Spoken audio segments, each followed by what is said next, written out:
É isso, pessoal. Caiu.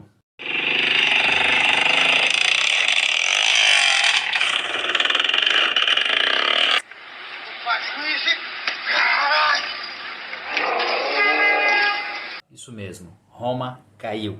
E é disso que nós vamos falar nesse vídeo. A queda do Império Romano. Vamos lá.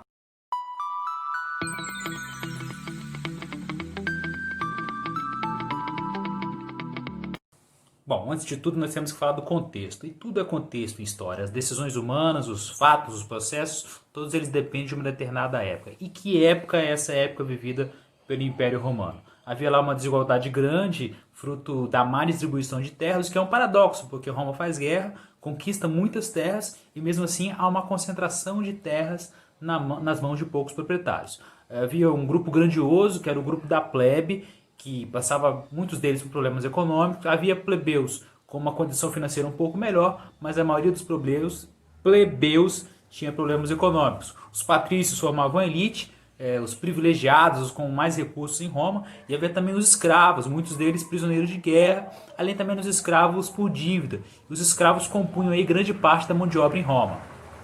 É claro que nesse contexto de muita riqueza gerada e mesmo assim havendo uma desigualdade, apesar dessa riqueza toda, havendo uma desigualdade no Império Romano, é claro que haveriam revoltas, protestos, e diante dessas várias revoltas populares, desses vários motins, o poder foi cada vez mais centralizado, o exército ganhou força porque era preciso reprimir essas revoltas, então o exército se fortalece, o poder se centraliza cada vez mais e a República Romana caminha para virar um império, com o poder mais concentrado na mão dos imperadores, dos governantes. Então, essa é a transição da República para o Império.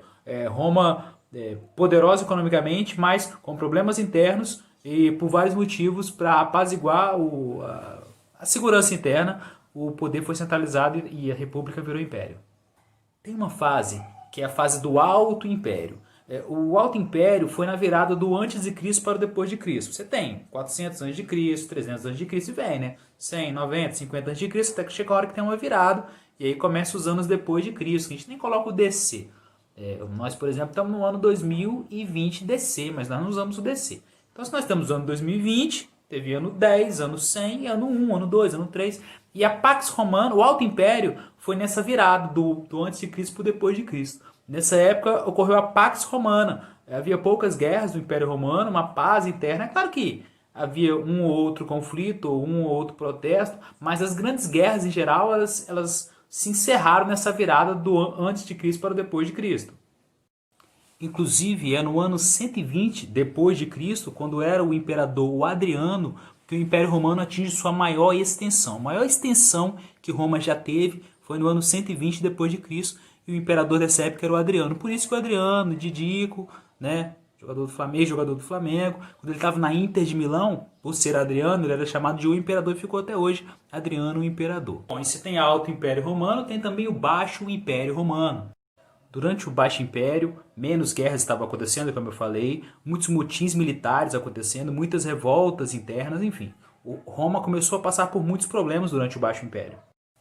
Inclusive, muitos imperadores foram assassinados ou depostos. Você cria um império para fortalecer o poder, para aumentar o poder do governo em relação à população. Mas se governantes estão sendo assassinados, uma média de 2 ou 3 anos a duração de cada governo, é porque problemas estavam acontecendo. E os problemas eram principalmente econômicos. A guerra não era só um divertimento, um prazer, um hobby para os romanos. A guerra movimentava a economia romana. Com menos guerras, havia menos escravos. A falta de escravos afetou a economia, afetou a produção, afetou a agricultura, afetou o artesanato, afetou o comércio. Então a falta de escravos, a falta de mão de obra. E por que está faltando escravo? Porque não tem guerra, porque é por meio da guerra que vem esses escravos.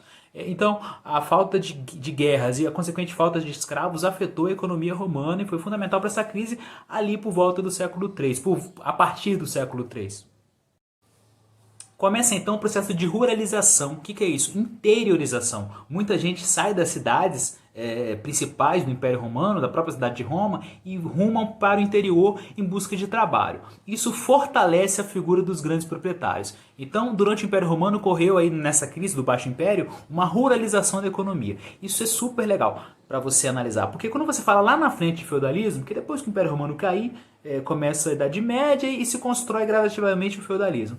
Aí lá na frente, quando se fala de feudalismo, você fala do poder do proprietário de terras, que é o senhor feudal, da população no campo, do camponês dependente, isso lá no feudalismo. Só que esses processos feudais, eles já começam no Império Romano. Quem é o senhor feudal medieval? Ele é um proprietário de terras. Quem é um camponês medieval? É alguém que vivia na cidade e correu para o campo durante a crise do Império Romano. É claro que para o feudalismo, vários outros fatores vão influenciar, como as invasões bárbaras e tudo mais. Mas você tem que entender que esse processo de ruralização da economia, de interiorização, ele não começa só depois que Roma cai. Ele já começa antes da queda do Império Romano, com a crise proporcionada por vários fatores. Havia uma dificuldade para manter o império, havia uma dificuldade para manter as fronteiras, porque era caro você manter as fronteiras do Império Romano, então Roma vai se enfraquecendo. E houve algumas tentativas de dar uma guinada na situação. A tetrarquia foi uma delas, que é a divisão do poder entre 4 governantes. Houve também a transferência da capital do Ocidente para o Oriente, lá para Bizâncio, né? Que era Bizâncio e depois virou Constantinopla. Então você tinha duas capitais, vamos dizer assim, do Império Romano, e num determinado momento a capital foi unicamente, totalmente transferida lá para o Oriente, como forma de se livrar dos riscos. O Império Romano do Ocidente sofria riscos de queda, de invasão, então tomou-se essa decisão de transferir a capital para o Oriente. Mas enfim, tanto a tetrarquia quanto a transferência da capital para Constantinopla, tudo isso foram só paliativos que tentaram adiar a queda que fatalmente ocorreria, a queda do Império Romano. Aliás, Constantinopla não é por acaso, é o nome Constantino, Imperador Constantino, e por isso o nome da cidade lá é Constantinopla. Agora você vê, o cara colocou o nome da cidade com o seu nome, já pensou?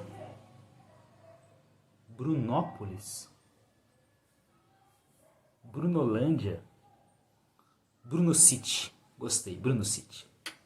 Para os romanos, os povos que viviam fora das fronteiras, que não estavam abrangidos pelo Império Romano, eram chamados povos bárbaros, todos que estavam na África, abaixo das conquistas romanas. Posso até colocar agora o mapa da extensão do Império Romano para você ter uma noção.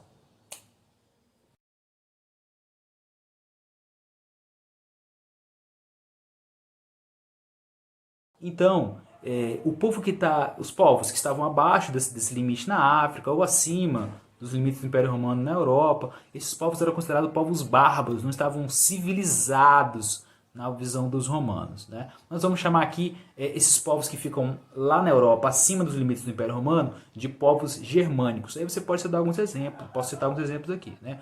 Ostrogodos, visigodos, suevos, francos, anglo-saxões, enfim, são vários povos que estão no limite do Império Romano. E esses povos almejam entrar no Império Romano, porque é sinônimo de prosperidade, de riqueza.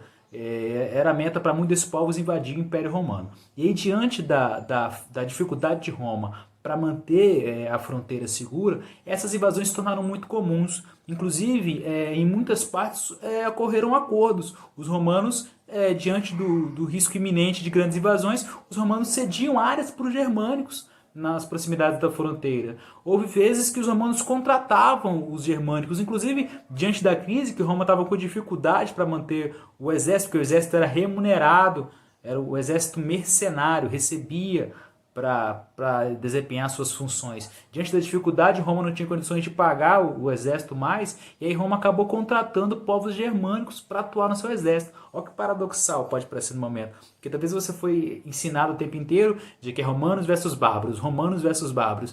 Isso vale até certo ponto. Havia uma rivalidade, havia o interesse dos germânicos de invasão, mas em muitos momentos os romanos fizeram acordos com os bárbaros, inclusive contratando esses germânicos para trabalhar no seu exército, para cultivar terras nas proximidades das fronteiras. Ah, professor, então você está dizendo que os bárbaros não invadem? Não é isso, os bárbaros invadem. Só que essas invasões bárbaras, elas têm que ser analisadas à luz desse processo que eu estou falando. Em muitos momentos havia um acordo, e essas invasões que estão associadas à queda de Roma, essas invasões não causam a crise de Roma. Essas invasões completam o processo. Roma já estava em crise e os germânicos se aproveitam desse momento de crise que hora ou outra ia acontecer. Então, diante da fraqueza de Roma, crise econômica, ausência de guerras, as fronteiras enfraquecidas, os bárbaros se aproveitam, às vezes fazem acordo, às vezes invadem, de modo que o Império Romano ele vai se reduzindo. Um império com tanta extensão, como nós vimos no mapa, ele vai se reduzindo, se reduzindo, se reduzindo, até que tem sua queda definitiva em 476 d.C. Recapitulando então, economia estagnada, poucos escravos, cidades praticamente abandonadas, população indo para o campo em busca de salvar-se da fome, da crise econômica, o Império Romano vai se enfraquecendo, não consegue manter suas fronteiras, os povos germânicos veem uma oportunidade de entrar no Império Romano e se aproveitar dessa crise. Inclusive, havia, por exemplo, os hunos, que eram povos que muitas vezes atacavam os povos germânicos. Então, os povos germânicos...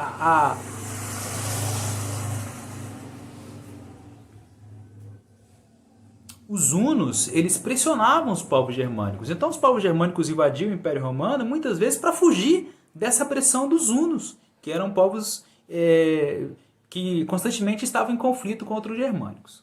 Tá bom? A ideia aqui foi trazer as linhas gerais da queda do Império Romano, espero que tenha ficado claro, e até a próxima.